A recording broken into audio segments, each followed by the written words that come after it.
What's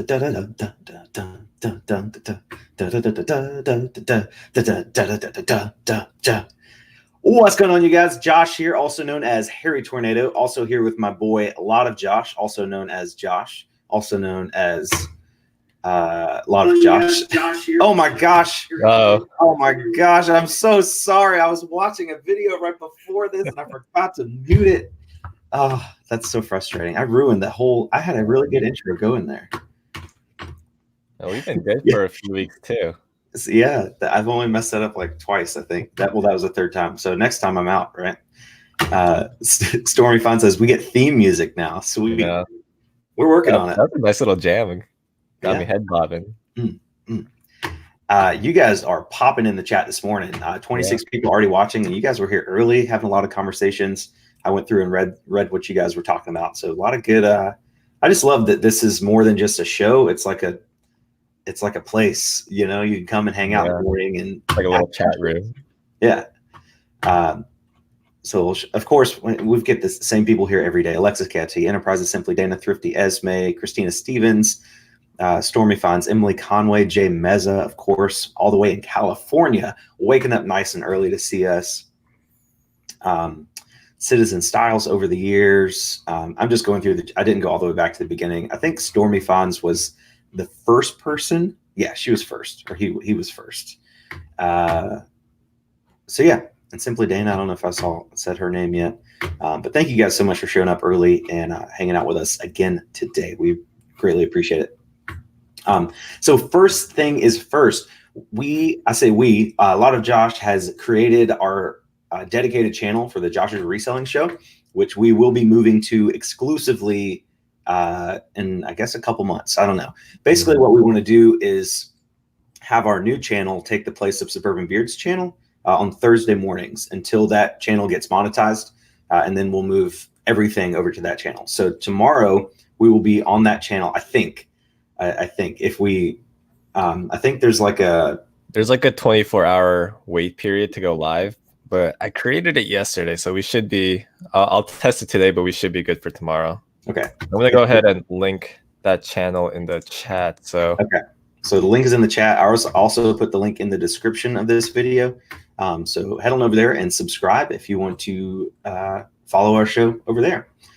I'm excited about it because it will be like we can just go live all the time, especially trying to get the watch time. Like, even if we're both not available, like either one of us could jump on there and just hang out. It's not a big deal. We don't care about the analytics. It's just about connecting with you guys. So yeah, I mean, I can just go on like while I'm shipping, because I don't know, I usually just throw on a live stream or a YouTube video in the background anyway. So just like going live, and I mean, it won't be like as interactive since I'll be shipping, but I'll be like reading the chat, and then if Harry Tornado wants to hop on too while he's working, just kind of make it like a working hangout. Yep. Never Ending Saga says, nice shirt, Harry Tornado. Fun fact, I'm not wearing a shirt underneath this hoodie. Oh, whoa. My hoodie on. But thank you. If you would like one, it's in my eBay store. And also have posters, but they're not in my eBay store yet. Justin Hancock says, I subscribed. Thank you guys so much. Yes, you're 20 subscribers now. 20 subscribers. Ooh, good question. Emily Conway says, subbed, would super chat still work? No, you cannot super chat a channel unless it is monetized. So on those, like tomorrow's show, we won't be able to get super chats, but I guess we can put our PayPal or something in there if you guys want to send us some money to be nice. That will be a way to do it. Florida Flipper just sent a $4.99 super chat. DJ Khaled, another one. Thanks, Dalton. We appreciate that, man. Jody says they'll hit 1K subs in like 3 days. I doubt it. I think it's going to take a little bit longer than you'd imagine. Citizen Sal says, keep that chest carpet covered. Hey, man, Harry Tornado, living up to my name. All right, let's see. All right, the subs are rolling in, though. It's kind of exciting watching this new channel get subs. I'm just like watching the little ticker go up. How many are we on now? 25. 25? Okay. Thanks. We appreciate that. I'm excited to I feel like it's just gonna be so much easier. Like not having to deal with let's see. Different channels and everything. So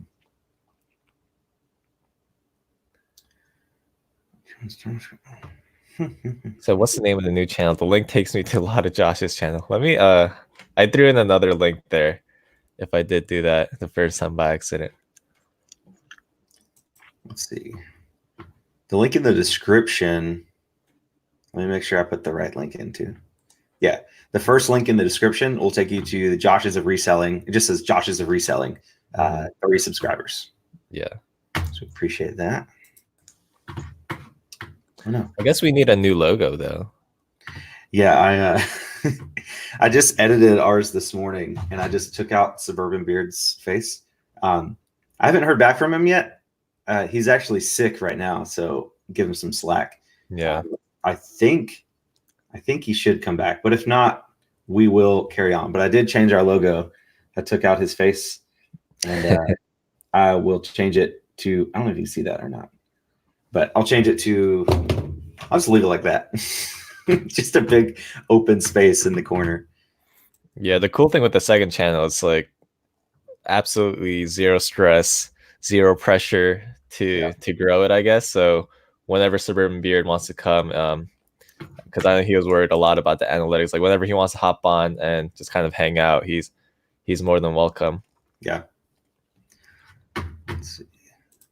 Okay, and pull up the chat here.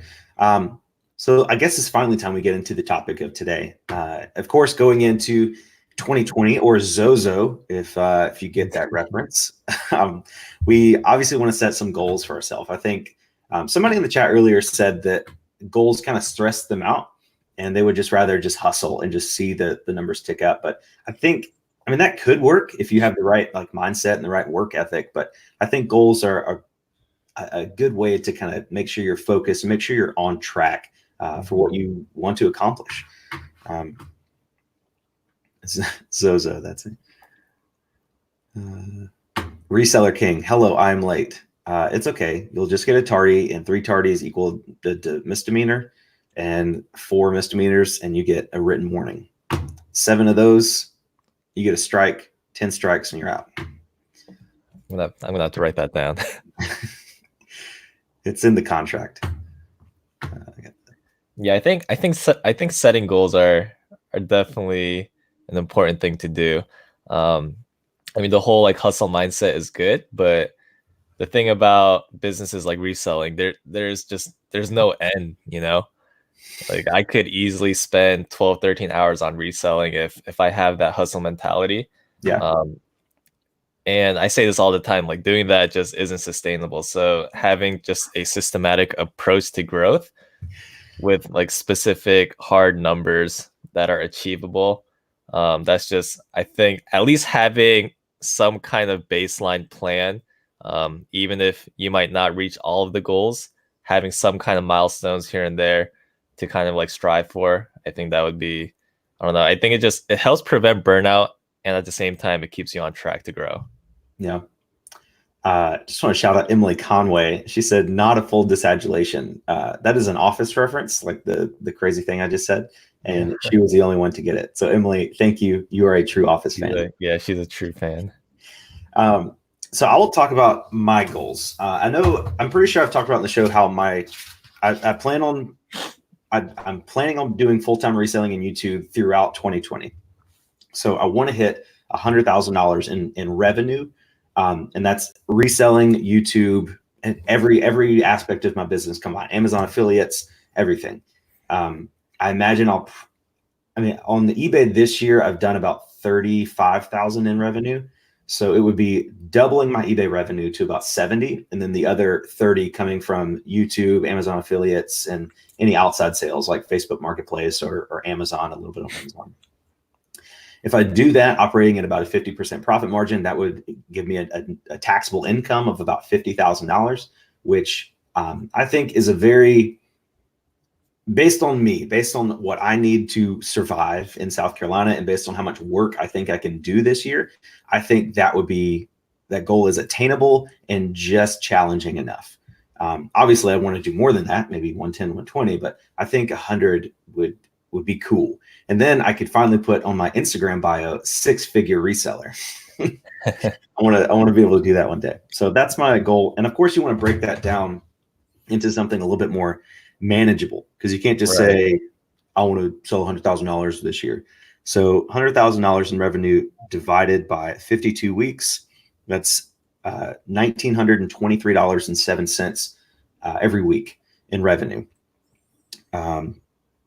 So let's see, let's divide that by 7, which would be $274 in sales every day. I mean, this time of year, my average sales per day it's probably close to that. But again, this is Q4. It's not going to be like that all the time. So that, in conjunction with my YouTube, which we talked about yesterday, I make about $20 to $25 a day on YouTube.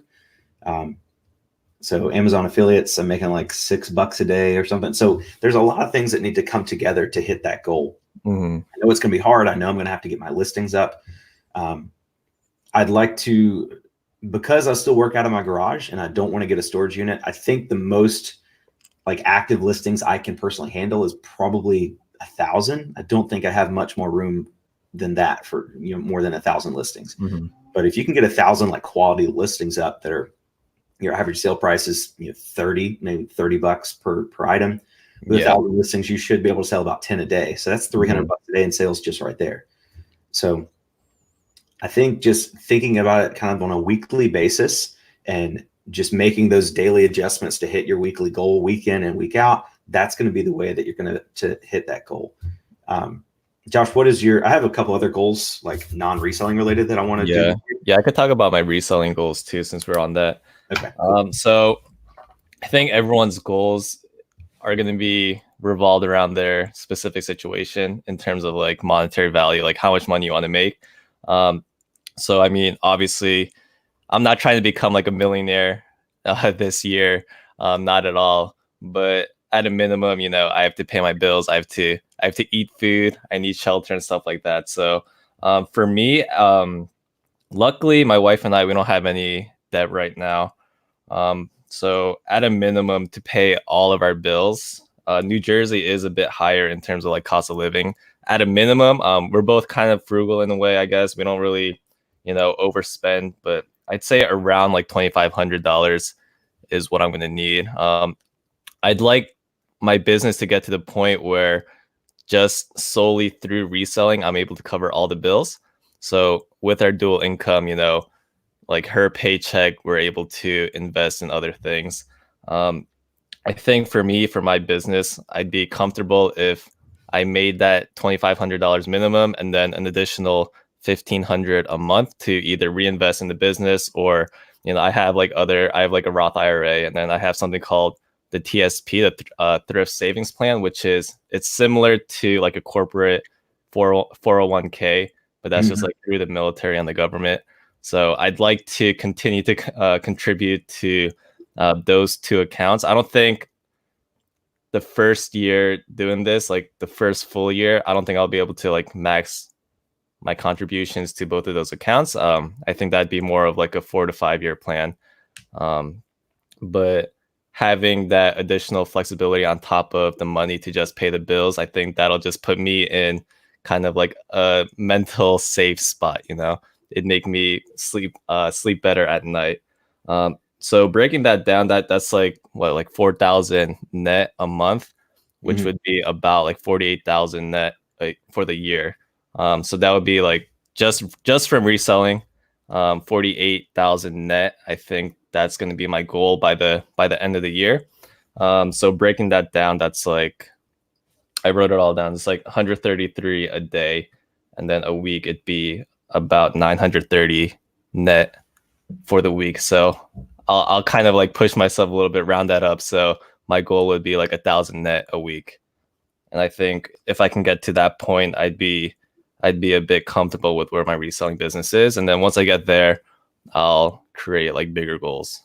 Yeah. I mean, I think our goals are pretty similar when it comes to reselling, because we're both, single person operations. And we both handle things about the same way.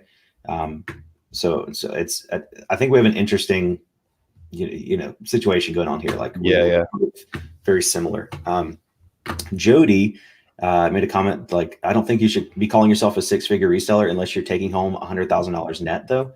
I think very few people actually profit $100,000 just reselling. Like, I don't even think Rally Roots profit $100,000 just from reselling. So you can call yourself whatever you want as long as you're honest. Like I'm not going to say, oh, I'm $100,000 reseller and like have a fake, like we're on a live video right now. The whole internet can see this. I'm not making $100,000. It's about like in sales. Like I've sold over $100,000 in product this year. That's cool. You can say that. It's not a lie, but people also know that like anybody should know that that's not profit, you know?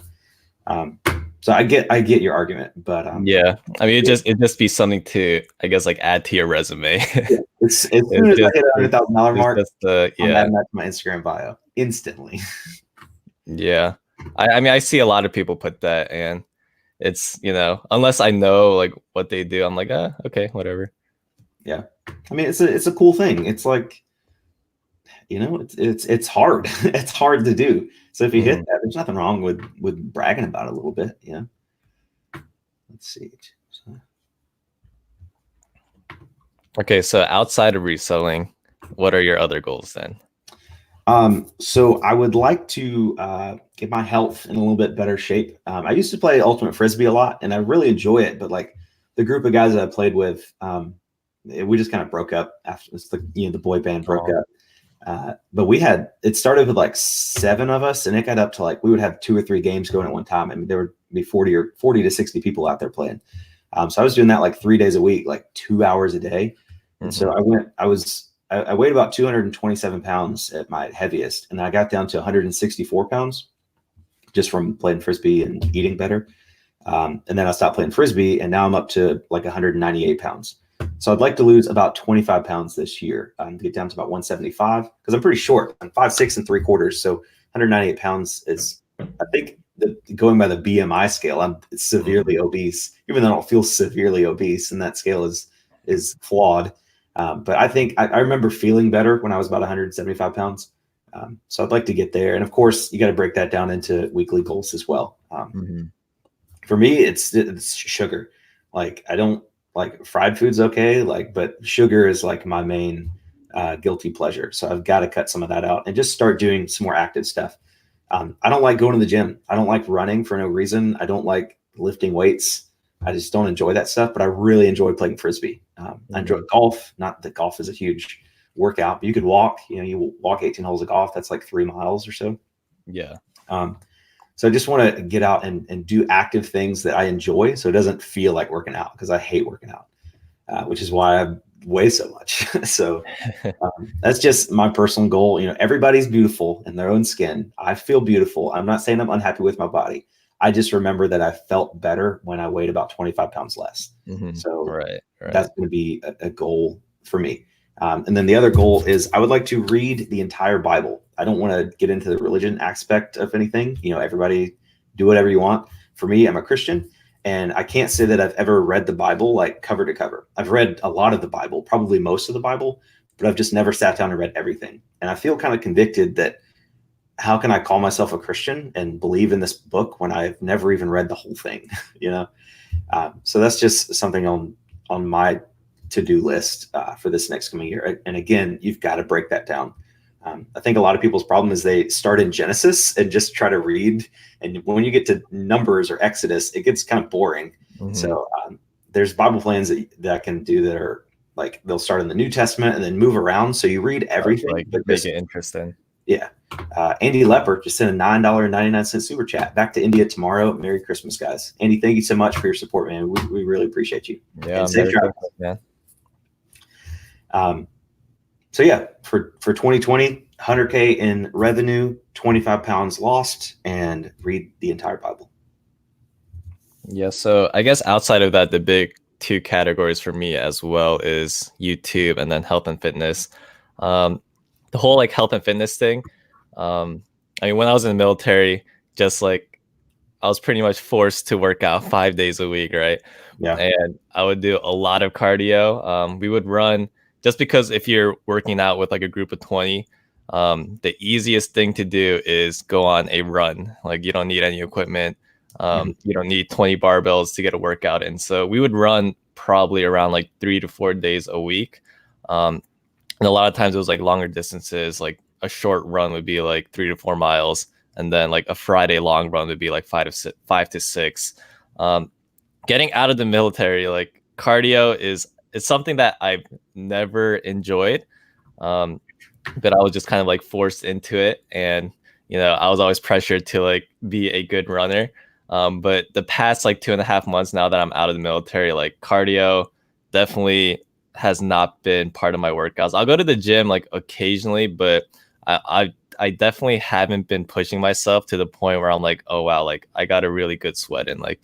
Yeah. Like mentally I'm like, oh, I'm like a little tired. I think I'm done for the day now.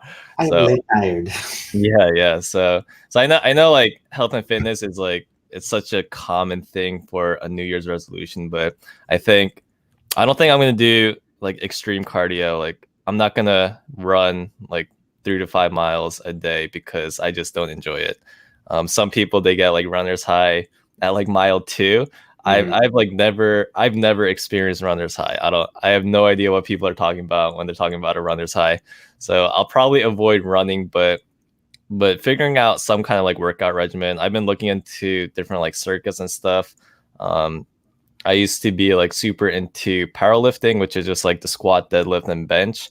So focusing on getting like those numbers back up, because especially like I like hurt my back a little bit during the move, so that's like my silly excuse to why I haven't been doing those like big three lifts. But getting back into that and then just like slowly building those numbers up. It's not going to be like, oh, I'm like lifting what I was lifting like a year ago, but just like increasing the weight like every week by like 5 pounds and then slowly building it up again.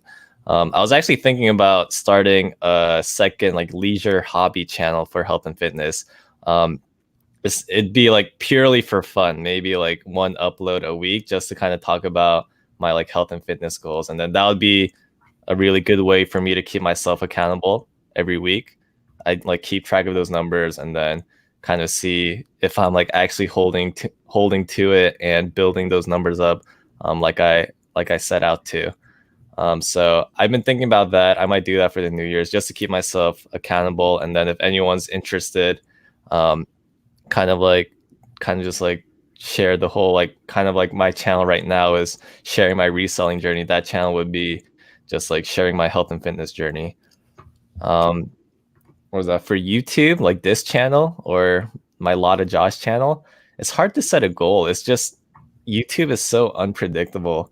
I think last year when I started, my goal for 2019 was 1,000 subscribers, Mhm.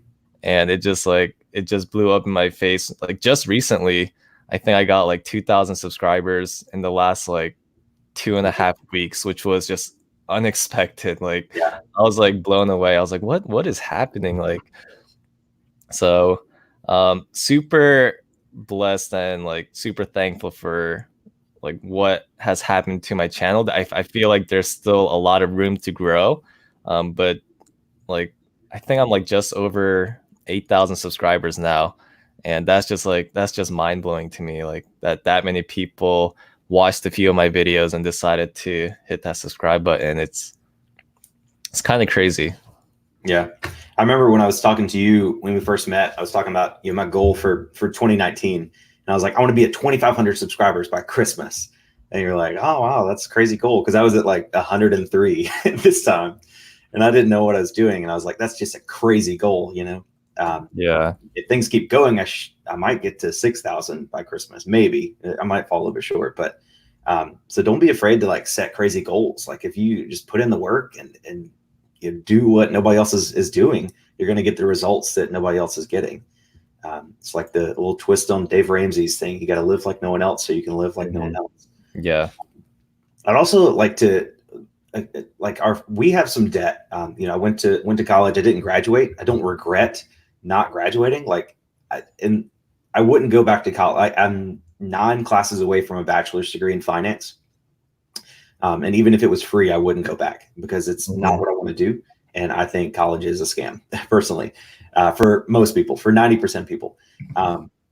But because I went to college, I've got like 21,000 in student loan debt, which isn't terrible. I mean, there's people out there with $200,000 in student loan debt. I think my wife has like 12,000 left.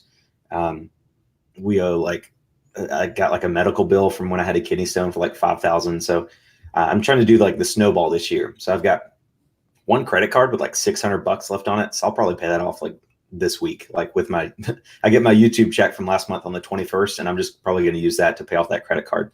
So then we'll have my medical bill of $5,000. I'll try to get that paid off within about 3 months. And then we'll work on my wife's car, which I think we put like $10,000 down on that, but we still owe like, I don't know, like 13 or so. So it's just a snowball, you know, tackling those debts. Because I think, especially being a reseller, like if you've got a bunch of bills, like hospital bills and a bunch of credit card bills and stuff like that, like it's hard to make enough money to pay all of those and live a decent life, you know? So I think being debt free and just really taking a hold of your finances allows you to do fun jobs like this that may not make as much generally, but are more fun. And if you take control of your finances, you're able to do that and live a decent life. So let's see. I guess that's pretty much, I don't want to make too many goals for myself. I think you just, I want to do this and this and this and this, like, yeah. You're lost, you know, you're not yeah, the important thing with goals is you have to make them realistic and achievable. Exactly. If you just like shoot for the stars, I guess, and that's like something that people say all the time, but if you do that and your goals are not achievable, you're just setting yourself up for failure. Yeah. I'm curious what people in the chat, like if you guys have been thinking about any goals for 2020, it'd be kind of cool to see what you guys are thinking for the new year. I saw the Florida Flipper post. I put it on the screen, but he wants to do I think he said a 15-minute stand-up routine. I guess he's talking about a stand-up comedy. Actually do stand-up comedy, and it is very difficult. It's much more difficult than you could ever imagine. Not only like making people laugh, but remembering all your jokes. Yeah. I would go there and I would just have like my notebook, and I would be like, I wouldn't read my jokes, but I would have it on the stage so I could not like forget my jokes. But that's just, it's kind of like the people who post YouTube videos and they have the watermark of their video editor in it. It's like super amateur, you know. That's, if you guys want to make YouTube content, pay for a video editor software. The most, if I watch your videos and I see a watermark of your video editor in the bottom corner or something, it just screams amateur. That means that's telling me that you don't take yourself seriously enough to pay $5 for a video editing software. You know, just buy it and make your videos and get rid of it. Or find, like, do your research and find a free one that doesn't have a watermark or something like that. I've never seen a good video that had a watermark ever in my entire life.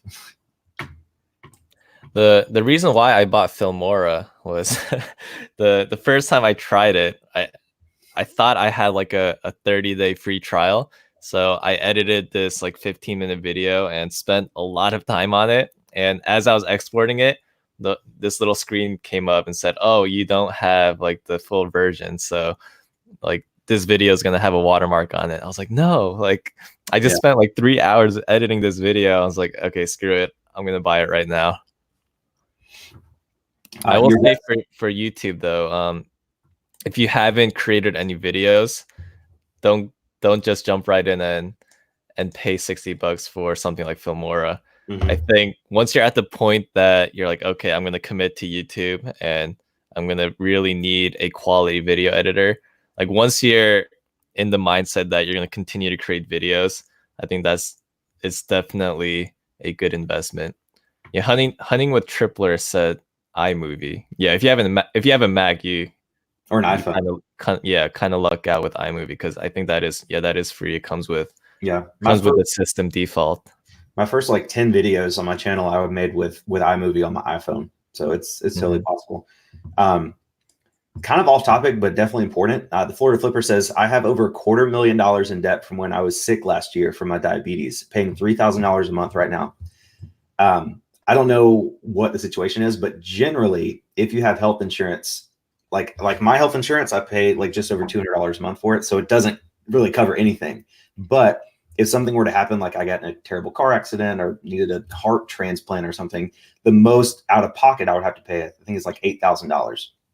So health insurance, while expensive and the system is corrupt and dumb, it's still very important to keep you from having situations like this.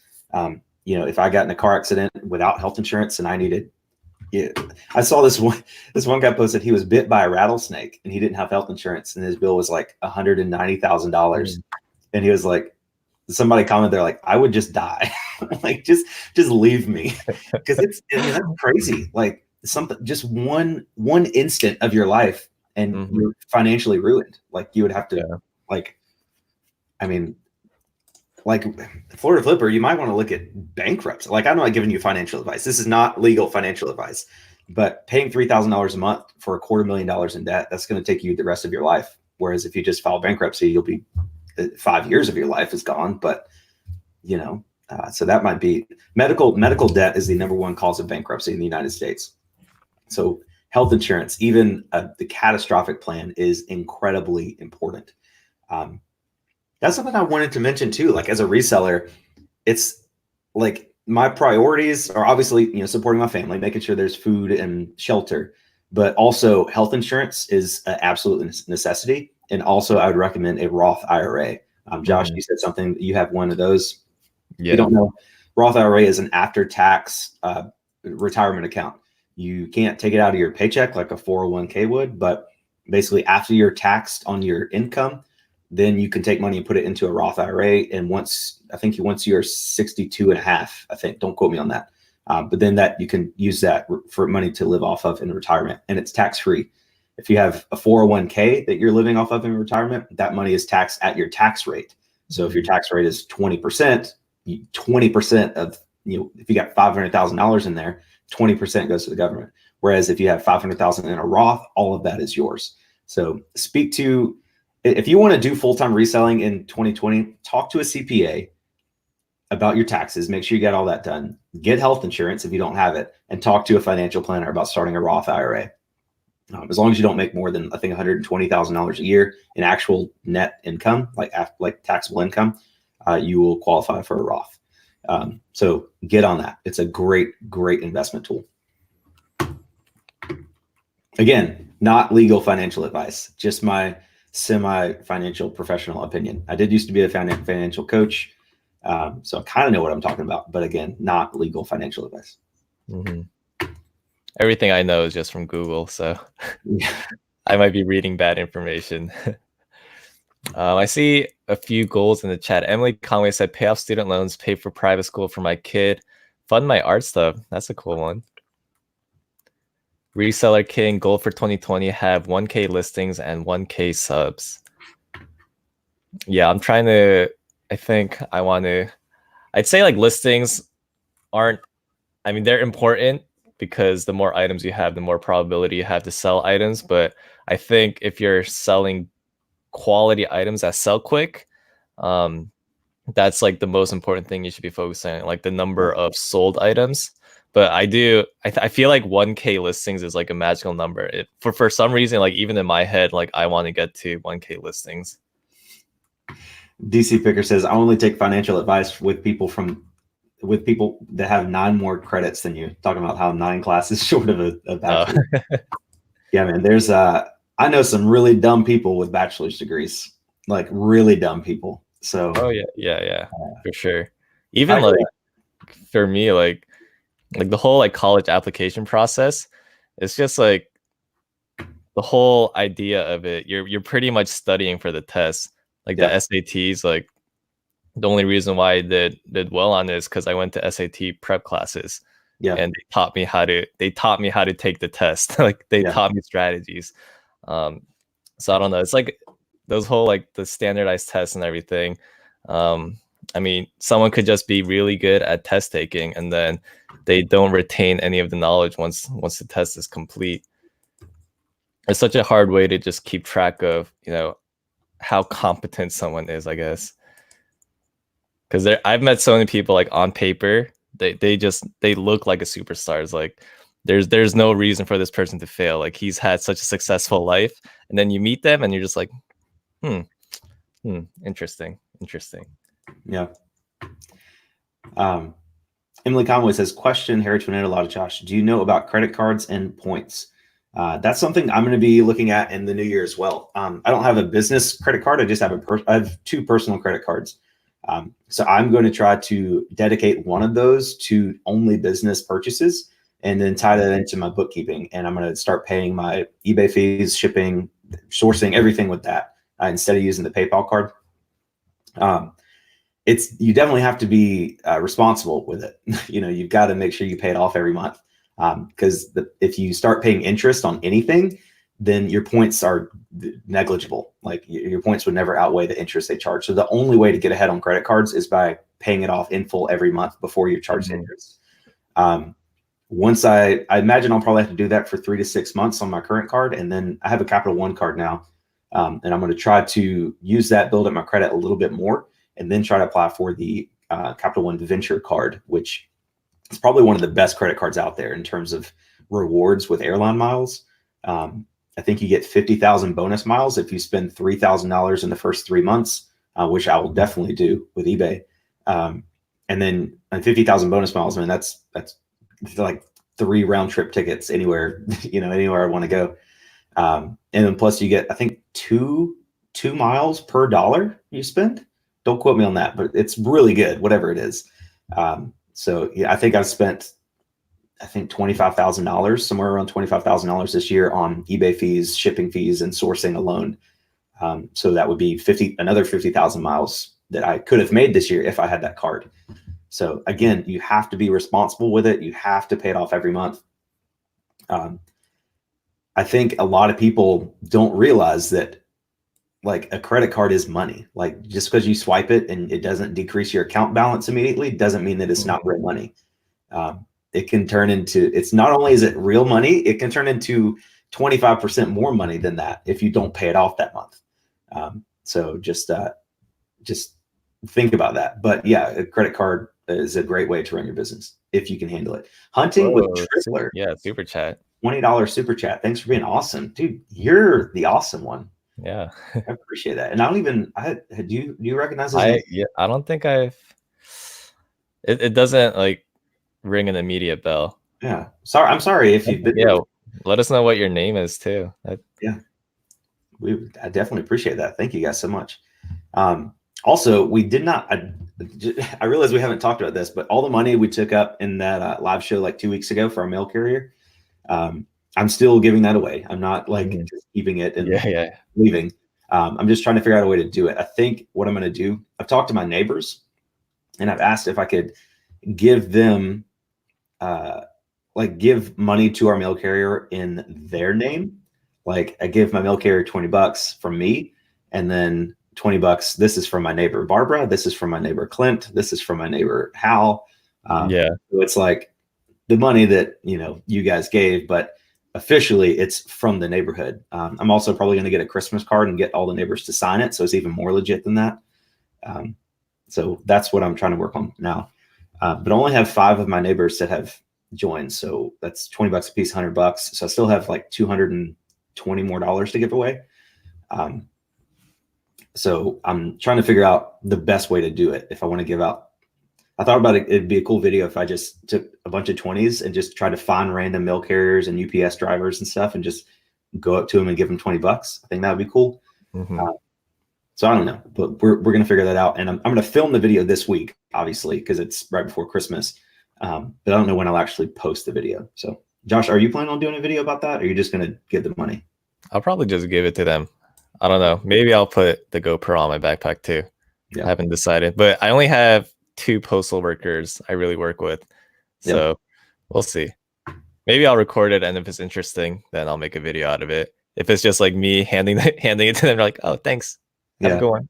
I thought about putting the money in a card, but then I don't want her to just like take the card and drive off. And like, I'd rather give you the money. Like, it's like you can know. Yeah, if the footage turns out interesting for me, because I'm not really good at small talk to people I don't talk to like every day. Yeah, I mean, I see them every day, but oftentimes I was just like, "Hey, good morning. Hey, have a good one." One thread at a time says, I don't see the issue with just giving the money when they're off work. Their job shouldn't control them like that. I've talked to 3 different postal workers, and they all say that it's like, that the limit is like whatever. Nobody really follows it. Some people get $1,000 at Christmas. Nobody really cares. But the issue is if I get it on video and then one of the 4 people that dislike this video want to call the president and complain about it, I just don't want to get anybody in trouble, I'm just trying to give them as much money as possible without getting anybody in trouble.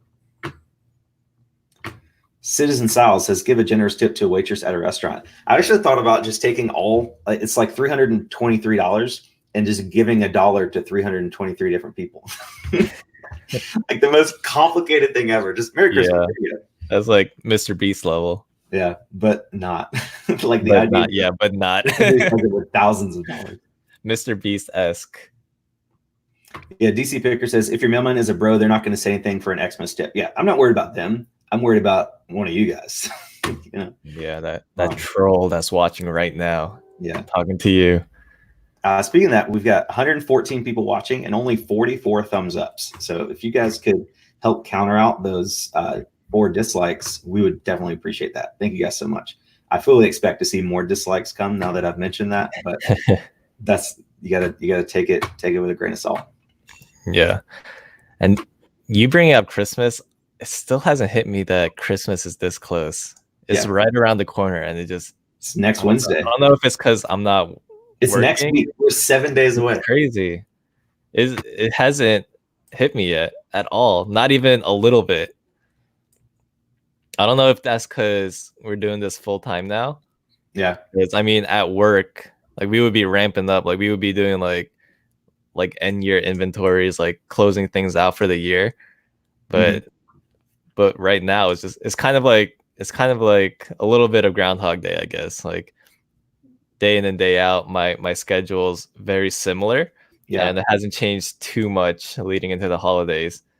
So it's just kind of every time someone says, "Oh, Christmas is a week away," Christmas is 2 weeks away. Like I hear it, but it just doesn't register.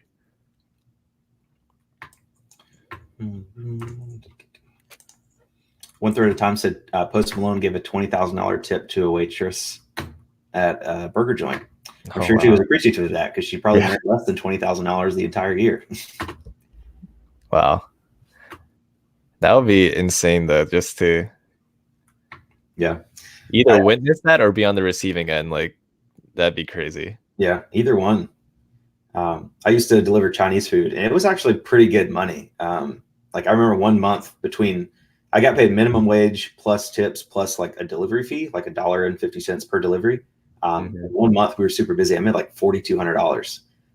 So it was more than I've ever made reselling or on YouTube. But it's a lot of driving and I hated it. I think the biggest tip I ever got was like $110 or so, which was awesome. Like that made my month, so I couldn't imagine getting a $20,000 tip. Like that's crazy. Especially even from Post Malone.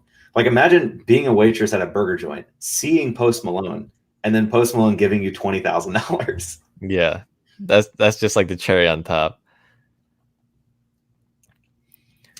Hello Thrifty says, I once got a $1 tip from a table of 20 because the owner/cook was ridiculously slow. Yeah, I can have a whole show about tipping because I'm very passionate about it. Even if I remember one time I went to like Longhorn or something and it was like the worst meal I've ever had in my life. Like the food was bad, the service was terrible, and I still tipped like $3 because I just like that. They make like $2 an hour, Like some people are like, oh, it's not my job to pay your salary. Like, yeah, if you want to go eat out at a restaurant, it's your job to pay their salary. I don't like that system. I think waitresses and waiters should be paid, minimum wage at least, because there's a lot of people out there that don't tip. So yeah, tipping is actually like a very American thing. So my wife, she grew up in Korea. She graduated high school there and then came over here to the States. And I've gone back to Korea with her, and I've tried to tip people at restaurants, and they take offense to it over there. It's like, no, like I don't need your charity money. Like, don't give me that. Like, oh, but this is like this is just part of the bill. Like, just take it. Like, it's part of the bill. That's crazy. Mr. Buys a Lot. I don't remember. That's a cool name. I would remember that name. I think I've seen that name recently before. Yeah. Okay. If you as a YouTube creator could get together with say 20 other creators for 4 or 5 days talking to your subs, would you do it? That sounds like Vid Summit. And yes, I would definitely do that. That would be awesome. I'm actually thinking about going to Vid Summit this year. Yeah, and thank you for the $10. I really appreciate that. That's awesome. Kent Daigle says service is not free. It really isn't. And like, if you've ever been, I think everybody should be a waiter or waitress at some point in their life, because it is tough. Like it's because you get blamed for everything. Like Yeah. foods, like people think that the waitress does everything, like cooks the They're in food. the back cooking. This lettuce is soggy. Oh, sorry. I I knew said I shouldn't have dressing said on the that right. side. Purposely soggy for you. So it's just so frustrating when I see people that are, and you got to think, people that are waiting tables are probably, single parents, or people that are just maybe in college just trying to make extra cash to pay for books or something. It's frustrating when I see people work really hard and don't get any tips. Yeah, I mean, they're just working hard and trying to get through the day. Yeah. And then they have people just like making it difficult. Over the years, says I work as a waiter 4 nights a week. It is not easy. If you ever been at in a Waffle House, like right after a football game or something, like everybody in there is just they're going crazy there. I mean, there's like 6 people in there working. The guy's like, cooking the chicken, and the waitresses are all running around. And that's crazy. A lot of people in Waffle House don't tip well, at least in my area. Over the years, send a $20 super chat. My 2020 goals are to have at least 1,000 subscribers and sell at least 1,000 items on Etsy, and 1,000 items on eBay, and 500 items on Mercari, and have a successful flea market season. Those are good goals. 1,000 subscribers is pretty difficult. I would just say you've got to do something different. You can't just do your regular what sold videos or regular vlogs. Chances are, if you have less than 1,000 subscribers, nobody cares about you yet. So people aren't going to watch your videos because of your personality, or because, a few people will, but to get over that 1,000 subscriber mark, you have to do different videos that people haven't seen, something to make people click on you, because they don't know you yet. They're not going to click on you. Like, people watch our videos because they know our channel. Most of our views comes from people that have already seen our videos in the past and kind of know what to expect. But under 1,000 subscribers, people probably haven't seen you yet. So you've got to have good titles, good thumbnails, good video topics, just something to get people to click. And once you get them over there, you give them what they came for. You don't use clickbait. You don't make your videos 30 minutes long. Just keep it nice, concise, to the point. And once you build up your audience, then you can branch out and do other crazy stuff. But good luck to you. Thank you for the super chat. We really appreciate that. Yeah, I will say the first 1,000 subscribers is just it's hard. It's a lot of work. It's just hard because people don't know who you are, so you have to give them a reason to click on your video. Whether that's through the thumbnail or a very intriguing title that kind of like sparks curiosity in someone who sees it. The hard thing about not being monetized on YouTube is it's hard to get into YouTube's like suggested and recommended, whatever YouTube's algorithm is. It's hard to kind of like plug your video into that system and get suggested to people who aren't subscribed to your channel. But I think networking, like collaborations with other channels that are of similar size, that's a really good way to kind of blend audiences with each other. There's a lot of like really cool collaboration ideas that you guys can do. You guys can, I just did something with Courtney over at Comment Tags. We did a little like holiday swap box, and I know for a fact like she has a lot more subscribers than me. I think she's almost at like 14,000. I think it's like 13.5 or like 14, around that range. So she has a much bigger channel than me. So I know for a fact like people from her channel came over to my channel after doing that collaboration with her. So just like reaching out to channels. Me and Harry Tornado did something when we were both, how many I think we were both around like 1,000, 2,000 maybe. That's when he like started his reseller review interviews, and he had me on his channel, and I know that helped us kind of blend the audiences together. Yeah, that was the idea for that show, came to like, collaborate with people, like, and again, it was something mutually beneficial. It wasn't like, hey, come on my show and just benefit me. Like, I come on my show, I'll ask you some questions that, tell people what you're about. You get some publicity, not a lot, but a little bit. And I just kind of build it up that way. So that show has been a huge help to my channel, especially when I had like Rally Roots on. Like, I couldn't believe they accepted my invitation. But it's awesome. And then this show, like, I feel like we've both got a lot of traction from doing the show. Yeah, yeah, without a doubt. Yeah. And it's cool to see like familiar faces on whenever we do this stream on different channels, like my channel and then Josh's Harry Tornado's channel. It's super cool to see like how the audiences have blended, because I know there's like I see names in there that I've seen like since I almost like started YouTube, and then Mhm. I see people that I know came over from Harry Tornado's channel. So it's super cool how the audiences have kind of blended together. Yeah. A bunch of people in the chat are dropping like their sub numbers. Like everybody just, I mean, I feel like most of you guys are probably subscribed to each other already, but if you're not, just go support each other. Like there are channels I'm subscribed to that I don't watch. It doesn't cost money to subscribe to a channel. You don't have to watch their videos, but just help people get to that 1,000 subscriber mark so they can get monetized and start making a little bit of money for the work they're doing. So like I've seen like Jody's been hustling. He's put out 45 videos and he's not at 1,000 subscribers yet. So go help him out. And not just him. There's Kelly, the ecom mom ward, is close to 200, I think she said. So just go out, support each other, and just help everybody grow together. And honestly, I find like new channels to watch all the time. Like when I see someone has reselling content, I do try to subscribe as well, because it doesn't hurt me at all. The only thing really is helping them reach their first 1,000 subscribers, and over time you end up seeing like the chances of you just seeing a thumbnail or a video title that interests you from that random channel that you subscribe to, and click on it, and you're just like, wow, this person is like super cool. Yeah. And you're like, okay, I'll check out a few other videos. And I found like there are like a lot of like people just starting out on YouTube that I find randomly. Like I'm like, oh, like I guess I subscribed to him a long time ago. I watch a random video of theirs like 2 months later, and then I get hooked. Even channels that I really enjoy, like I really enjoy Cincinnati Picker, but I don't even watch all of his videos. Like they'll show up and I'm just like busy doing something else. Usually busy making my own videos, but I'll try to go back and watch some. But like, like if you post videos and some like underperform, and it may not be you. It may just be you're posting at bad times.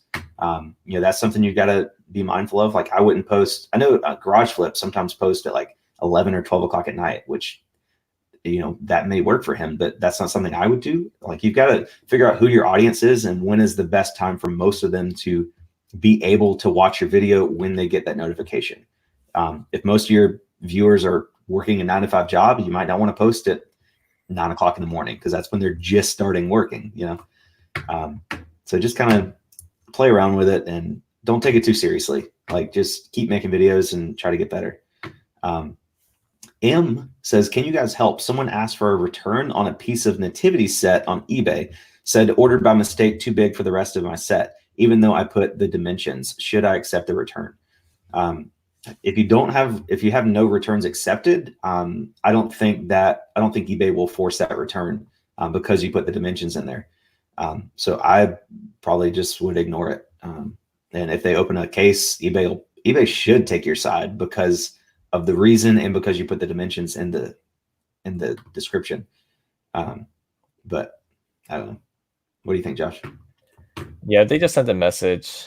I have free returns turned on, so I just tell them like they have to open it through eBay. If they haven't opened it through eBay, I would just wait for them to open up a case. Yeah. Yeah, 1/3 of the time says I try to post at 2 p.m. YouTube says that's the best time. Yeah, that probably sounds pretty good to me.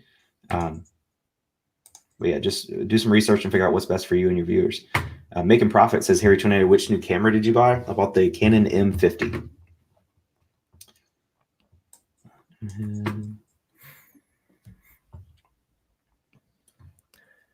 Mr. Baisala say, there's a cost of business. Customer service is key. We sell 500 to 1,000 items a month, and returns are part of business. You aren't forced to take it. Yeah, if you have free returns, obviously if they open up return requests and send the item back, you have to take it. But if you have returns, like no returns accepted, then they can only return it. Really, they can only return it if the item was not as described. I will say, even if you don't have free returns turned on, it's super easy for the buyer to just write some made up excuse Yeah. of why the item was not as described. I mean, they could even, I mean, they find one little chip that wasn't pictured or that wasn't identified, or they can even add a chip to your item, you know? You just don't Yeah. know. But it's super easy for them to just click on like the little drop down menu, click item not as described, and then return like they'll force the return on you anyways. That's kind of the reason why I do free returns. And honestly, I haven't seen like an uptick in just like random returns doing that. I haven't either. I think I get like 2 a month. I Mhm. think a lot of people are afraid that if they offer free returns, everybody is just going to return everything all the time. Um, Yeah. and it's not like, as long as you're selling quality stuff with accurate descriptions and good pictures, people know what they're going to get. And Hmm. your return rate, people are only going to return something if generally if you are not accurate with something. Like if you use stock photos, which you can't do anyway, but if you do use stock photos with like a Hmm. clothing piece, and then you send them something that's obviously used and not the same, it's not the same picture, then they might return that. um, so I just take good pictures, do good descriptions, and my return rate is between 1 and 2%, even with free returns. Art Vandalay 219 sent a Super 1999 chat. super chat. Merry Nice. Christmas. My goals in 2020 is to get 800 listings, and I'm hoping for 200 subs. um, I think both of those are very doable. I think they're both hard, depending on where you're. If you're starting with 0 listings and 0 subs, it might be pretty difficult. But both of those are just a grind. If you do try to put up 10 listings a day, that's hard. 5 days a week, that's 50 listings a week, and in those 50 listings, you'll probably sell like 5 of them. So just keep doing 10 a day, and you should get to 800 in a couple months. Um, and then the YouTube, just I'd say put out at least one video a week. Try to connect with other channels, do collabs, reach out, make friends. Just do whatever you can. Try to be different. Try to do something that nobody else is doing.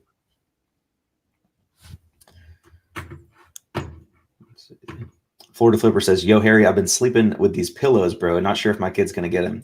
He bought some of those pillows from the Transformers Hmm. comforter. Yeah, yeah, yeah. I remember that. Yeah, I bought a, for you guys that don't know, I bought a vintage Transformer bed comforter at the bins, washed it, and then paid my neighbor, who is a professional seamstress. She Mhm. actually makes like cosplay costumes and like mascots and stuff like that. Okay, cool. That's like her job. So she knows what she's doing. So she Yeah. took the comforter and made like a bunch of pillowcases out of them. And he bought the first 2. So I'm glad you're enjoying them, Dalton. I appreciate it. Hmm.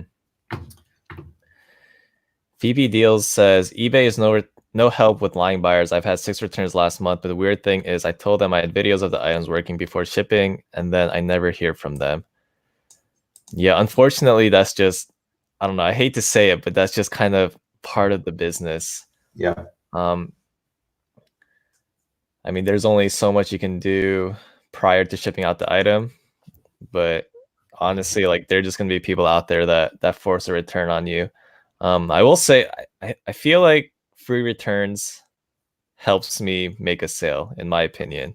And I Yeah. say that because if someone sees free returns on a listing, that almost gives the buyer confidence in your item.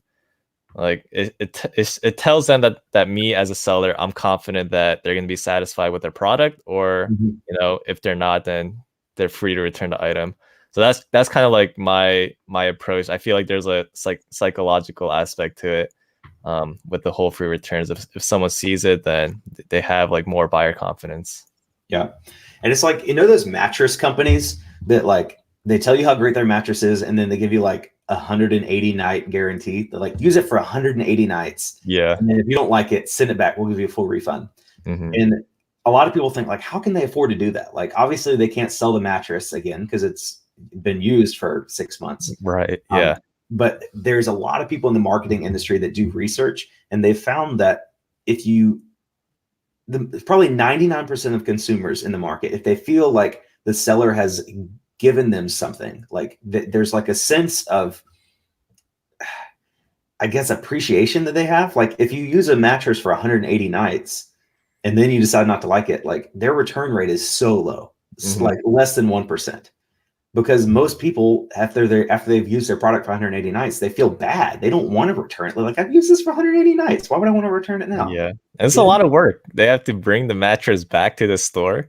Yeah. Well, That's a I lot of think some work. do free pickups too, but it's the Oh, do same. they? Like if you're taking quality pictures of quality items with quality descriptions and you offer free returns, like people are only going to return an item if they really, really want to. And half the time, I'd say 30% of the time that a return is opened on my store, they never send the item back. Like I've Mhm. closed 2 returns this week, Yeah, a pair of shoes and a shirt that they didn't send back in time. So now I mean, they can still open a PayPal claim, but chances are they're not going to, you know?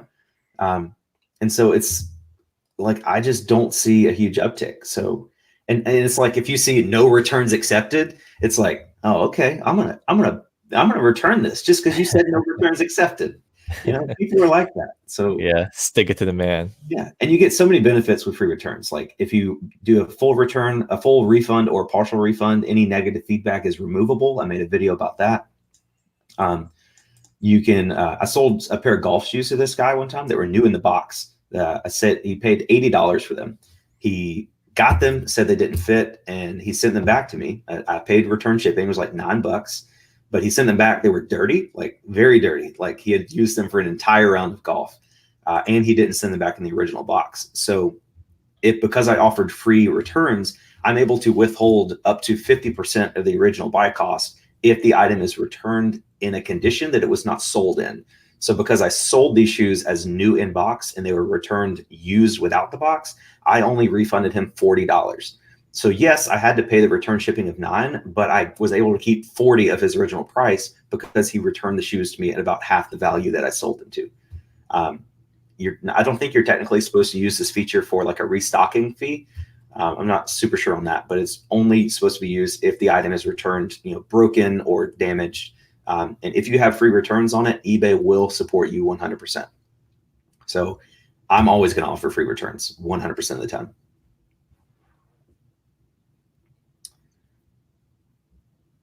Jody says, might as well make this special edition show a 1.5 hours long. Keep going, boys. We're listening. Yeah, it's an hour. We always go over. I know. M says, do you have to prove the item wasn't returned in the same condition? No, like I don't. If I like, you obviously don't want to abuse that. Like that's the only return I've ever withheld any money on. Obviously, I don't. If somebody returns a shirt or something because it doesn't fit, I won't return them the original shipping they paid, but I'll give them a full refund. Now, if they like, you don't have to ask eBay's permission. You don't have to make a case. Like if I sell you a shirt and you return it and it smells like cigarette smoke, then that's not in the same condition. And chances are you probably know it smells like cigarette smoke. So I'm only going to maybe give you a 60% refund. And if you want to call eBay and open up a case and fight for your extra $4, then, you know, whatever. If eBay makes me pay you a full refund, you know, that's fine. But generally, you don't have to ask for eBay's permission to give a partial refund like that. And eBay will pretty much support you because that's part of their seller protection if you offer free returns. Yeah. Stones the Pod Ranger said, I might be weird, but out of all the purchases I've made on eBay over the last 20 years, I have never made the decision based on feedback or return policy. Yeah, and that's like the cool thing about eBay. You set the own rules for your own store, and I mean every single buyer has like a different tick when they're looking for things to buy online. I know for me, I always kind of glance at the feedback as long as it's above like as long as it's like high 90s or 100, I'm like comfortable with buying from them. But that's just like something I just it's just like second nature for me. I just like glance over at their feedback, look at it, and then make the purchase. So this whole like free shipping, free returns, like honestly, at the end of the day, just do what makes you comfortable, like what helps you sleep at night. Because I've seen stores that they make the buyer pay for shipping every single item. I see their store having success. I also see people doing free shipping and they have just the same amount of success. So there really isn't. That's the cool thing about running an eBay store. There's no right answer. I mean, there might be better answers, but at the end of the day, just do what makes you makes you comfortable, do whatever you want. Yeah, it's your business. M has another question. M, you've got a lot of good questions. I've heard people putting little gifts for free with the items they sell, but I've also heard people getting bad reviews for it. What are your guys' thoughts on this? I don't know who would leave a bad review for a free item, but I also think it's important to explain it. I made a video a couple weeks ago where a guy bought a camera bag from me. It was like $11. Like, it was not a lot of money, but I went ahead and gave him a free camera strap in the bag. But I also included a handwritten thank you note. Said, thanks for the purchase. Here's a free camera strap. I hope you can use it. If not, feel free to throw it away or whatever. Also, feel free to check out my store. I've got some other camera equipment that you may be interested in and some other just general items. And he left me positive feedback immediately. He was like, thank you so much for the strap. It was awesome. I appreciate it. I'll check out your store. So I don't know why people would leave a bad review. I know Amazon used to do this thing where they were just like sending stuff to people for free, and people were really confused. Like, people like, I didn't order this. Why are you sending me this? Because they were giving it to them and not explaining. Like, it was really just companies that wanted to send out free products just to generate reviews on like a new product they wanted to bring to market. But because they didn't provide an explanation, people were confused and often angry. So I think it's good. Like, sometimes I'll buy stuff at the bins that's super small, like just cool items that aren't worth reselling, but just to have a pile of stuff that, if I have a sale that I feel like it's appropriate, like a similar item, I'll throw it in the box for free. But also I will explain it. Hey, this is just a free gift. If you don't want it, throw it away. I just thought you might enjoy it. Thanks for your support. Yeah. I know a lot of people do that over on Poshmark. They create like little gift bundles and add in like small freebies like stickers, candy, and stuff like that. Yeah, you order a shirt and you get like 5. Like, oh, I just threw the other 4. It's fine. I guess I'll eat all this candy in one sitting. Thread or Not says, personally, I don't want extra stuff I didn't order. I guess that's certainly your opinion. I just never thought people would be so pissed off about it, I guess, enough to leave a negative review. Yeah. I guess it's kind of tricky with like food, and I know sometimes people add like little scented stuff. I think I saw Jody say, be careful with scented stuff, because people are allergic to certain things. Like, I'm allergic to pineapple. So if someone sends me like pineapple flavored candy, I'd be like, oh, well, I guess I'll throw this out. Yeah. I think it's important to have items that are similar to the item that you're buying. Yeah. If you want to do maybe somebody buys a pair of boots from you and you throw in a pair of socks, just to, oh, here's some socks to go with your boots. If you don't want to, throw them away, whatever. Yeah, Dana Bloom says, giving out a free gift is just like taking your clients out for dinner and drinks. Yeah, I don't think most people would be offended by that, but also I think it's important that you explain why it's in there. So yeah. Hunting with Tripler says, Josh's, would you consider doing a video on purchasing an abandoned storage locker? I think those videos do well. It's not something that it's not a way that I think I would source goods, because there's a lot of work. Like, you have to buy it. Generally, you pay up for it because people in an auction setting, people get excited and they overpay for stuff all the time. So you generally have to pay up for it, and then you have to clean it and like move out all the junk. And it's like you have 24 hours to clean it out, and it's a lot of work. So I think it would be a good video, but I'm not sure it'd be a good way to source. Yeah, it's backbreaking work. It's a lot of physical labor, especially trying to do it yourself without a team of people that can help clean it out for you. The storage facility that I have my unit, the place I rent from, they'll hold these auctions occasionally, and I see people trying to clean these out by themselves, and they're sweating, they're working. I think just last week there was, I don't know why anyone would need a chair this big, but they weren't just like normal dining chairs. They were like oversized. Like, you have to climb into this chair. It's probably like 12 feet tall. And someone was just dragging that out of the storage facility because that was in the unit that he won. And he was doing it by himself. And I was like, oh my God, like that one item alone is just, that's like a day's worth of work right there. Yeah. Christina Stevens says, I'm trying to figure out with selling used clothing, how do you prevent people from purchasing, wearing the item, and returning the item? There's probably no way to do that. I mean, it's just part of the business. It happens in retail stores. It happens on eBay, especially if you have a store where you only sell used clothing. It's your returns are going to be probably 3 to 4% on average, just because people do that. I don't know of a way to stop it. I just think you should count it as the cost of doing business. Dana said, I guess I'm shipping a lot of Josh a ton of pineapple snacks. Yeah, they're trying to kill you. I know. Yeah, I get the same exact reaction as Simply Dana said. Like the back of my throat just starts swelling up and gets super itchy when I eat pineapples. Florida Flipper, so he's gonna send me a pineapple fridge magnet. You guys are so nice. All right, we're an hour, 10 minutes. We'll go ahead and wrap up the show today. I've got some packages to ship out, and I'm listing a ton of stuff today. So, Josh, what are you doing today? You got any videos coming out?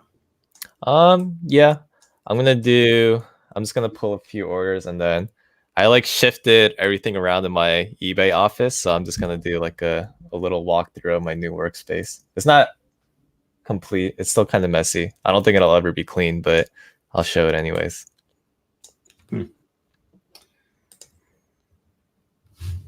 All right. Well, thank you guys so much for joining the show today. Thank you all for the super chats. You all were super generous today. 135 people watching, 72 thumbs ups. Smash the like button if you haven't already. If your thumb ain't blue, then you haven't liked the video Yeah. yet. I was trying to think of a rhyme, but okay. Thanks, guys. You're the best. Catch you guys on the next one.